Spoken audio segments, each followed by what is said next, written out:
ธุรกิจจะขยายอย่าปล่อยให้ปัญหาทางเทคนิคมาฉุดรั้งคุณไว้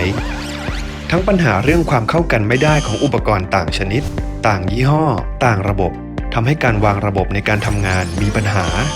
ค่าใช้จ่ายที่เพิ่มขึ้นมาจากการต้องหาคนดูแลควบคุมระบบ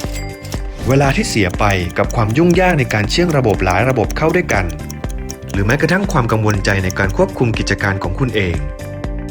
ปัญหาเหล่านี้จะหมดไปด้วย Universal VMS Edge Handler นวัตกรรมแรกและนวัตกรรมเดียวในประเทศไทยที่จะช่วยเชื่อมต่อระบบภายในองค์กรของคุณให้เป็นหนึ่งเดียวกัน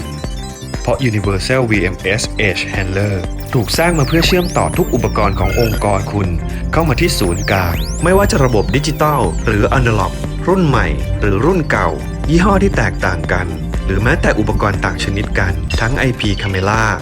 File Server Point of Sale Kiosk Fire Alarm DVR NVR VMS Access Control Machine Monitor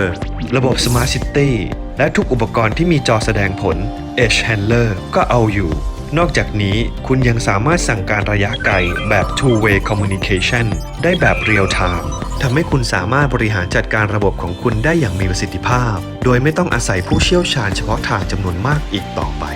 เพียงแค่ติดตั้ง Edge Handler Decoder ไว้ที่จอแสดงผลของคุณและ Edge Handler Adapter ไว้ที่ระบบปลายทางก็สามารถดูแลและควบคุมอุปกรณ์ปลายทางได้อย่างอิสระไม่ว่าจะเป็นออฟฟิศโรงงานและร้านค้าโดย Edge Handler Decoder 1 ตัวสามารถรองรับ Edge Handler Adapter ได้ถึง 64 ตัวทุกอย่างสามารถเชื่อมต่อกันได้บน Single Screen ดังนั้นระบบของคุณจะสามารถขยายได้อย่างไร้ขีดจำกัดผู้ช่วยที่ดีที่สุดสำหรับการขยายองค์กรให้เติบโตอย่างรวดเร็วและมั่นคง Universal VMS Edge Handler